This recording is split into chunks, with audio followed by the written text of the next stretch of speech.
Assalamu alaikum lovely students, welcome to BioFlow. Before watching this video, make sure you like, comment, share and subscribe. आज जो हम discuss करने वाले हैं वो है ऑक्सीडेशन ऑफ पायरुवेट। सबसे पहले हम समझेंगे कि इस ऑक्सीडेशन का मतलब क्या होता है। ऑक्सीडेशन का मतलब होता है लॉस ऑफ इलेक्ट्रॉन और हाइड्रोजन बाय अ मॉलिक्यूल, यानी जब एक मॉलिक्यूल से इलेक्ट्रॉन या फिर हाइड्रोजन एटम जो है वो रिमूव होता है तो इस प्रोसेस को हम ऑक्सीडेशन कहेंगे। और जिस मॉलिक्यूल से रिमूव होता है उसको हम कहेंगे कि वो मॉलिक्यूल क्या हो गया, ऑक्सीडाइज हो गया। Oxidation of pyruvate. पायरुवेट क्या है लवली स्टूडेंट्स, जैसे हमने डिस्कस किया था अपनी पिछली वीडियो में कि ग्लाइकोलाइसिस के प्रोसेस में जो है पायरुवेट की जो है प्रोडक्शन होती है। और ग्लाइकोलाइसिस एक ऐसा प्रोसेस होता है जिसमें ग्लूकोज की ब्रेकडाउन होती है और उससे जो है दो पायरुवेट के मॉलिक्यूल्स रिलीज होते हैं। लवली स्टूडेंट्स, ये जो ग्लूकोज होता है वो एक 6 कार्बन मॉलिक्यूल होता है, याद रहे। जब इसकी ब्रेकडाउन होगी तो 3 कार्बन मॉलिक्यूल बनेगा जिसको हम कहेंगे पायरुवेट। लवली स्टूडेंट्स, इस ऑक्सीडेशन ऑफ पायरुवेट को हम लिंक रिएक्शन भी कहते हैं। लिंक रिएक्शन हम इस वजह से कहते हैं क्योंकि ये एक ऐसा रिएक्शन होता है जो ग्लाइकोलाइसिस को क्रेब्स साइकिल के साथ लिंक करता है। ठीक है, अब हम देखेंगे कि ऑक्सीडेशन ऑफ पायरुवेट का मेन गोल क्या है, क्यों पायरुवेट की ऑक्सीडेशन होती है। हम कहेंगे ये जो पायरुवेट प्रोड्यूस होता है ग्लाइकोलाइसिस के प्रोसेस में वो डायरेक्टली जो है क्रेब्स साइकिल में इंटर नहीं हो सकता। इस पायरुवेट में जो है कुछ चेंजेस आते हैं और ये पायरुवेट जो है एसिटाइल को ए में जो है चेंज हो जाएगा। अब ये एसिटाइल को ए जो है इजीली क्रेब्स साइकिल में इंटर हो सकता है। ठीक है, अगर हम इस प्रोसेस को इस डायग्राम के थ्रू समझेंगे तो लवली स्टूडेंट्स आप देख सकते हैं कि 3 कार्बन मॉलिक्यूल है जिसको हम कहेंगे पायरुवेट, जो ग्लाइकोलाइसिस के प्रोसेस में प्रोड्यूस हुआ है। याद रहे, एक ग्लाइकोलाइसिस की ब्रेकडाउन से जो है 2 पायरुवेट मॉलिक्यूल्स रिलीज होंगी, इस वजह से जो है मैंने यहाँ पे 2 लिखा हुआ है।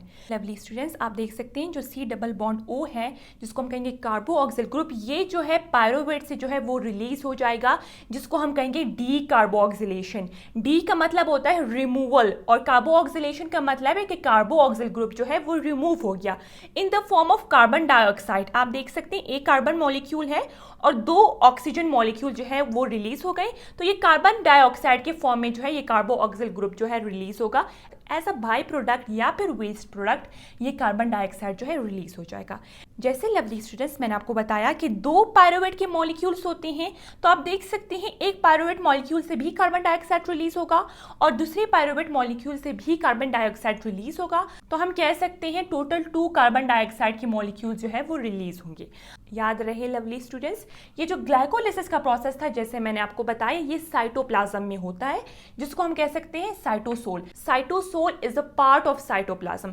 तो हम कह सकते हैं ये जो ग्लाइकोलाइसिस का प्रोसेस था जिसमें पायरुवेट की प्रोडक्शन होती है वो साइटोसोल में होता है और इस साइटोसोल में कौन सा रिएक्शन भी हो गया, डी कार्बोऑक्सिलेशन भी हो गया। अब लवली स्टूडेंट्स एक कार्बन जो है वो रिमूव हो गया in the form of carbon dioxide, तो टोटल 2 कार्बन रह गए। अब ये जो 2 कार्बन मॉलिक्यूल है वो माइटोकॉन्ड्रियल मैट्रिक्स में इंटर हो जाएगा और ट्रांसपोर्ट प्रोटीन के थ्रू इंटर होगा। कौन से प्रोसेस के थ्रू, एक्टिव ट्रांसपोर्ट के थ्रू।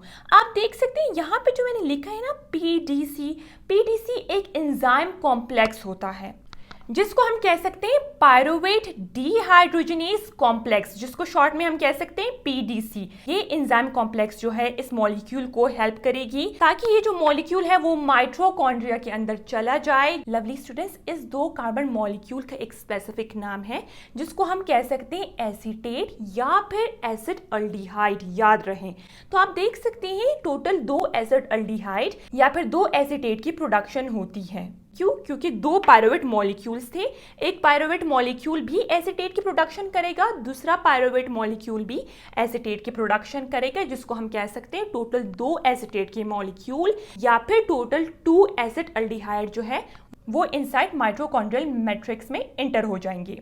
अब लवली स्टूडेंट्स क्या होता है, ये जो एसीटेट है जिसको हम एसिड अल्डिहाइड भी कह सकते हैं ये ऑक्सीडाइज हो जाएगा। जैसे मैंने आपको बताया जब एक मॉलिक्यूल से इलेक्ट्रॉन निकलेंगे या फिर हाइड्रोजन निकलेगा तो हम कह सकते हैं वो मॉलिक्यूल जो है ऑक्सीडाइज हो गया।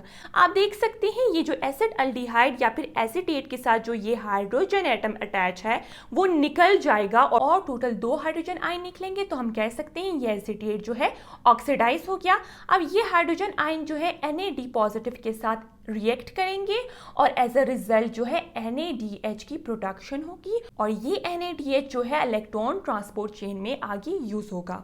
अब लवली स्टूडेंट्स क्या होता है, ये जो कोएंजाइम A है वो इसके साथ जो है अटैच हो जाएगा और अब हम इसको कह सकते हैं एसिटाइल कोए। तो ये जो एसिटाइल कोए है अब ये इंटर हो सकता है क्रेब्स साइकिल में, या फिर हम कह सकते हैं अब क्रेब्स साइकिल जो है एक्टिवेट हो सकता है। और जिस तरह मैंने आपको बताया ये पायरुवेट की ऑक्सीडेशन इस वजह से होती है ताकि इस पायरुवेट मॉलिक्यूल को चेंज कर सके एसिटाइल कोए में, क्योंकि ये जो पायरुवेट मॉलिक्यूल है ये क्रेब्स साइकिल में इंटर नहीं हो सकता, इसमें चेंजेस आती है, सीरीज ऑफ रिएक्शंस होते हैं जिस तरह डीकार्बोक्सिलेशन था, एसिड अल्डिहाइड या फिर एसीटेट की फॉर्मेशन थी, फिर ऑक्सीडेशन का रिएक्शन हुआ और फाइनली जो है वो एसिटाइल कोए में चेंज हो गया। अब ये एसिटाइल कोए जो है क्रेब्स साइकिल में इंटर हो सकता है। तो लवली स्टूडेंट्स ये था ऑक्सीडेशन ऑफ पायरुवेट जिसको हम लिंक रिएक्शन कह सकते हैं। अगर आपको ये वीडियो पसंद आई तो आपने वीडियो को लाइक ज़रूर करना है और चैनल को सब्सक्राइब करना है।